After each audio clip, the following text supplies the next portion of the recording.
지금 혹시 모든 것을 그만두고 싶다는 생각에 사로잡혀 있나요? 이 길의 끝이 보이지 않는 캄캄한 절벽 앞이라고 느끼고 있나요? 만약 여기서 포기한다면 우리는 어디로 가게 될까요? 다른 길은 있을까요? 어쩌면 우리가 가야 할 곳은 후퇴가 아니라 전진뿐일지도 모릅니다. 그래서 오늘 우리는 포기하지 않는 것에 대해 이야기하려 합니다. 성공할 때까지 잠들지 않겠다는 굳은 다짐에 대해 이야기하려 합니다. 우리의 마음은 때로 우리를 지배하려 듭니다. 이만하면 됐어. 더는 못해라고 속삭이며 주저앉히려 합니다. 그럴 때 단호하게 외쳐야 합니다.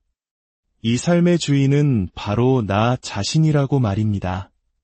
포기하지 않는 한 실패한 것이 아닙니다. 경기가 끝나기 전까지는 끝난 게 아닙니다. 설령 경기에서 지더라도 마지막 순간까지 싸웠다고 당당히 말할 수 있다면 그것은 패배가 아닙니다. 때로는 우리가 깊은 숲속에 길을 잃은 것처럼 느껴질 때가 있습니다. 어디로 가야 할지 전혀 알 수 없을 때 우리가 할 수 있는 유일한 것은 그저 한 걸음 내딛는 것입니다. 걷기 시작해야 합니다. 가만히 서 있는다고 해서 풍경이 바뀌지는 않습니다. 앞으로 나아가야만 새로운 길이 보이기 시작합니다. 기억하십시오. 우리는 언제나 한 걸음 더 나아갈 힘을 가지고 있습니다. 만약 나아가지 않기로 선택한다면 그 책임은 오롯이 나에게 있습니다. 살아 숨쉬는 한 당신은 패배한 것이 아닙니다. 실패한 것도 아닙니다. 우리 안에는 언제나 더 큰 잠재력이 숨쉬고 있기 때문입니다.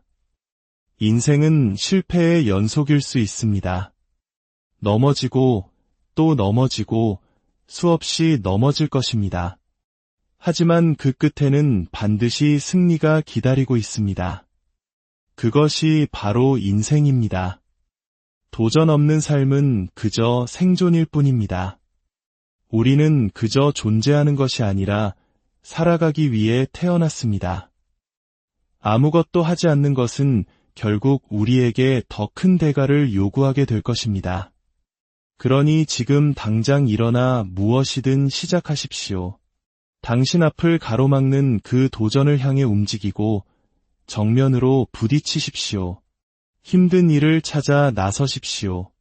고통은 그 자체로 끔찍하게 느껴질 수 있습니다. 하지만 우리가 그것을 어떻게 바라보느냐에 따라 의미는 완전히 달라집니다. 만약 당신의 삶에 진정한 자유를 원한다면 역설적이게도 당신에게는 엄격한 규율이 필요합니다. 그 규율을 통해 당신 앞의 도전을 향해 나아가십시오. 그 도전의 결과가 성공일 수도 실패일 수도 있습니다. 하지만 어느 쪽이든 당신은 분명 더 나은 사람이 되어 있을 것입니다. 그리고 다음 도전을 맞이했을 때 당신은 이전보다 훨씬 더 잘 준비된 상태일 것입니다. 우리의 삶은 승리와 패배, 성공과 실패, 좋은 날과 굳은 날의 연속입니다. 좋은 관계가 있으면 나쁜 관계도 있고 돈을 벌 때가 있으면 잃을 때도 있습니다. 이 모든 일들 앞에서 감정적으로 거대한 파도처럼 흔들린다면 삶은 더욱 고통스러워질 것입니다. 감정을 외면하지 마십시오. 다만 그 감정이 당신을 집어삼키게 두지 마십시오. 끔찍하게 느껴지는 순간들을 묵묵히 헤쳐나가야 합니다. 이것은 물론 고통스러운 일입니다. 하지만 나는 앞으로 나아갈 것입니다. 포기하지 않을 것입니다. 어떤 어려움이든 얼마든지 와보라고 외치십시오. 불평하지 마십시오. 부정적인 말을 내뱉지 마십시오. 평범한 사람들은 문제를 이야기하지만 위대한 사람들은 해결책을 이야기합니다. 마이클 조던과 코비 브라이언트는 어린 시절부터 마지막 결정적인 슛을 던지는 순간을 꿈꿨습니다. 위대한 선수들은 경기 종료를 알리는 시계가 울리는 순간 승리와 패배 외에 중간지대는 없다는 것을 압니다. 그들은 다른 정신력을 가지고 있습니다. 그리고 위대한 이들은 결코 자신만을 위해 뛰지 않습니다. 그들은 팀으로서 함께 뛴다는 것을 이해합니다. 누군가 마이클 조던에게 역대 최고의 선수가 누구냐고 물었을 때 그는 누가 최고의 선수인가가 중요한 게 아니라 어떤 팀이 최고의 팀인가가 중요하다고 답했습니다. 평범함에 머무르지 마십시오. 이제 당신의 시간입니다. 나는 할 수 있다. 나는 해낼 것이다. 굳은 의지로 모든 시련과 역경을 헤쳐나가십시오. 당신이 살아있는 한 당신의 이야기는 아직 끝나지 않았습니다. 세상은 혹독한 곳입니다. 당신을 쓰러뜨리려 할 것입니다. 당신의 약점을 찾아내 집요하게 공격할 것입니다. 그러니 이제 다시 일어설 시간입니다. 소셜미디어의 소음에서 벗어나 당신의 내면에 있는 정신의 실험실로 돌아가십시오. 모든 지혜는 그곳에서 나옵니다. 당신이 누구인지 정확히 알고 당신의 과거와 마주했을 때 세상의 어떤 것도 당신에게 상처를 줄 수 없는 경지에 이르게 됩니다. 과거의 트라우마와 상처들을 더 이상 부끄러워하지 마십시오. 수치심은 사람들을 앞으로 나아가지 못하게 만드는 가장 큰 족쇄 중 하나입니다. 당신이 겪었던 그 어떤 일도 부끄러워할 필요가 없습니다. 그것을 직시하고 바로잡고 더 나은 것으로 만드십시오. 당신에게 필요한 모든 것은 당신의 내면에 있습니다. 우리는 살면서 원치 않는 고통을 겪게 됩니다. 그것을 대비할 수 있는 유일한 방법은 스스로 고통을 선택하여 자신을 단련하는 것입니다. 매일 의식적으로 힘든 일을 하십시오. 이것은 단순히 육체적 강인함을 넘어 정신적 강인함을 기르는 훈련입니다. 인생의 재앙과 트라우마는 예고 없이 찾아옵니다. 그때 그것이 당신을 가로막는 거대한 벽이 되게 해서는 안 됩니다. 그것을 뚫고 나아갈 수 있는 강인함을 길러야 합니다. 많은 사람들이 죽은 후에야 부검을 통해 사인을 밝혀냅니다. 하지만 우리는 살아있는 동안 무엇이 우리를 서서히 죽어가게 하는지 살아있는 부검을 해야 합니다. 저는 한때 살아있었지만 실제로는 죽어있는 것과 다름없었습니다. 그것을 깨달은 순간 저는 비로소 다시 태어날 수 있었습니다. 당신의 삶의 기록 보관소로 들어가 당신을 무너뜨렸던 것들을 파헤치고 연구하고 그것을 당신의 힘으로 사용하십시오. 우리에게는 아침에 일어날 이유, 즉 목적이 필요합니다. 그러나 진정한 강함은 눈앞에 뚜렷한 목표가 없을 때에도 최고의 수준을 유지하는 것입니다. 마라톤 대회도 시험도 승진도 없는 평범한 나날 속에서도 나 자신을 위해 끊임없이 단련하는 것. 그것이 바로 준비된 자의 자세입니다. 우리는 모두 목적이라는 마법 같은 것을 찾아 헤매지만 한 가지 사실을 잊고 있습니다. 목적은 언제나 그 자리에 있다는 것을. 그 목적은 바로 당신 자신입니다.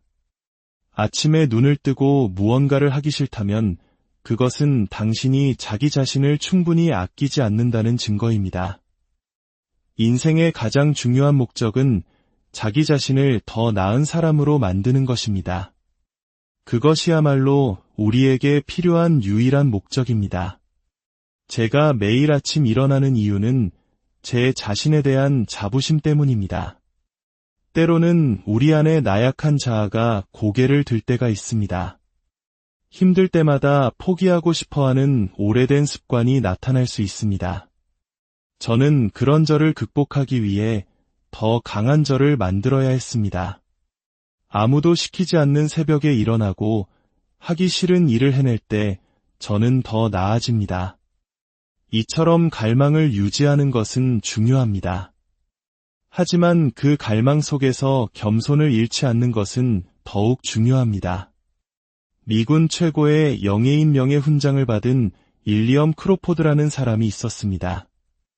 그는 훗날 공군 사관학교에서 관리인으로 일했습니다. 아무도 그가 누구인지 몰랐습니다.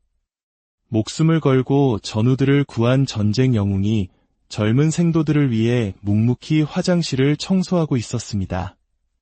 그는 자신이 이룬 위대한 업적을 서랍 속에 넣어두고 빗자루와 쓰레받기를 들었습니다.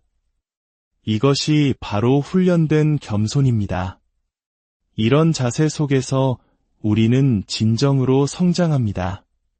스스로를 다른 사람보다 낫다고 생각하는 순간 우리는 모든 것을 잃게 됩니다. 동기부여라는 말에 속지 마십시오.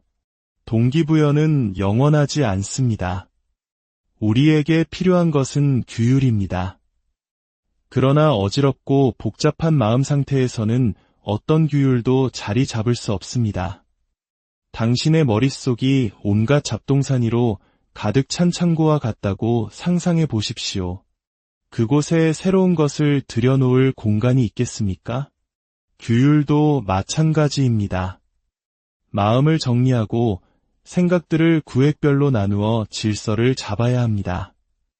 저는 매일 밤 명상을 통해 제 마음이라는 창고를 정리합니다. 그래야만 비로소 규율이 들어설 자리가 생깁니다. 아침에 일어났을 때 저는 모든 갑옷을 갖춘 채 세상에 나설 준비를 마칩니다. 허둥대거나 혼란스러워하지 않습니다. 오늘부터 당신 자신과 약속하십시오. 이전과는 전혀 다른 방식으로 나 자신에게 헌신하겠다고 말입니다. 나는 노력할 것이다. 싸울 것이다. 일할 것이다. 배울 것이다. 매일 내가 가진 모든 힘을 다해 희생자가 아닌 승리자가 될 것이다. 변명 뒤에 숨지 마십시오. 남 탓을 하지 마십시오. 모든 것이 내 잘못이라고 말하는 이유는 남에게 내 인생의 통제권을 넘겨주지 않기 위함입니다. 내 잘못이기에 해결책 또한 나에게 있습니다. 내가 내 삶의 주인입니다. 강인함은 편안한 환경에서 절대 찾을 수 없습니다. 스스로를 불편하고 어려운 상황 속으로 던져 넣어야만 발견할 수 있습니다. 물에 빠져 허우적거릴 때 비로소 헤엄치는 법을 배우게 됩니다. 당신이 누구인지 직면했을 때 그것이 새로운 시작점이 됩니다. 성공이라는 빛에 도달하기 위해서는 고통, 실패, 자기의심이라는 기나긴 어둠의 터널을 통과해야 합니다. 많은 사람들이 그 어둠 속으로 들어가는 것을 두려워하기 때문에 성장하지 못합니다. 일부러 자신이 도달할 수 없다고 생각하는 목표를 세우십시오. 그 과정 속에서 당신은 성장할 것입니다. 새벽 4시에 알람이 울릴 때 당신의 뇌는 안 되라고 말할 겁니다. 그때 당신은 그저 아니, 이게 우리가 하는 방식이야 라고 답해야 합니다. 이것이 반복되면 숨 쉬는 것처럼 자연스러워질 것입니다. 당신의 뇌는 세상에서 가장 강력한 무기입니다. 하지만 당신이 그 뇌를 통제하지 못하면 뇌가 당신을 통제할 것입니다. 우울함, 힘든 시기, 상실의 아픔 속에서 당신은 오롯이 혼자입니다. 그 순간 당신을 구할 수 있는 것은 당신의 정신력뿐입니다. 뇌에게 어디로 가고 싶은지, 어떻게 갈 것인지 명확히 명령해야 합니다. 그렇지 않으면 모든 것이 끝입니다. 저는 막다른 길에 부딪혔을 때 스스로에게 다른 출구를 허락하지 않았습니다. 그러자 제 마음이 깨달았습니다. 이 사람은 멈추지 않을 것이다. 그러니 우리는 적응하고 극복할 방법을 찾아야 한다고 말입니다. 그렇게 지옥 같은 상황이 저의 새로운 일상이 되었습니다. 승리란 다른 누군가를 이기는 것이 아닙니다. 저에게 승리는 그저 끝까지 완주하는 것이었습니다. 매일 나 자신과의 전쟁에 나섬으로써 저는 승리를 느끼기 시작했습니다. 스스로에게 부과한 도전과 장애물들을 넘어서면서 저는 더 강해졌습니다. 내가 부서지고 깨졌음에도 불구하고 여전히 이 자리에 서서 싸우고 있다는 사실 자체가 엄청난 힘을 줍니다. 진정한 자아는 가장 불편한 곳에서 발견됩니다. 변명은 당신이 원했던 모든 것을 파괴할 것입니다. 이것은 내 상사의 탓도 날씨 탓도 아닙니다. 이것은 내 탓입니다. 그리고 내가 해결할 것입니다. 그 사실을 마주하는 것은 고통스럽지만 동시에 믿을 수 없을 만큼 강력한 힘을 줍니다. 규율이 있는 삶은 결국 자유로 이어집니다. 운동하고 건강하게 먹을 규율이 없다면 질병의 노예가 될 것입니다. 열심히 일하고 돈을 아낄 규율이 없다면 경제적 어려움의 노예가 될 것입니다. 규율을 통해 당신은 모든 속박에서 벗어나 진정한 자유를 얻게 될 것입니다. 그러니 다시 한번 숲속에서 길을 잃었다면 그저 걷기 시작하십시오. 멈춰서서 죽음을 기다리지 마십시오. 우리는 감정의 파도에 휩쓸릴 때가 있습니다. 괜찮습니다. 그것은 지극히 인간적인 일입니다. 하지만 그 감정을 핑계 삼아 잘못된 결정을 내리지는 마십시오. 한 걸음 물러나 혼돈 속에서 분리되어 상황을 객관적으로 바라보십시오. 그것이 리더의 자세입니다. 어떤 감정이든 극단으로 치우치는 것은 문제입니다. 감정이 아예 없는 것도, 감정에 휘둘리는 것도 문제입니다. 우리는 균형을 찾아야 합니다. 인생에서, 사업에서, 관계에서 균형을 잡는 것은 어려운 일입니다. 하지만 우리는 해내야만 합니다. 오늘 이 이야기가 당신의 마음에 작은 용기의 불씨를 지폈다면 이 긍정적인 에너지가 필요한 다른 이들에게도 닿을 수 있도록 공유해 주십시오. 당신의 구독과 좋아요는 지쳐있는 누군가를 위한 작은 응원이 될 것입니다. 당신의 여정에 힘과 평온이 함께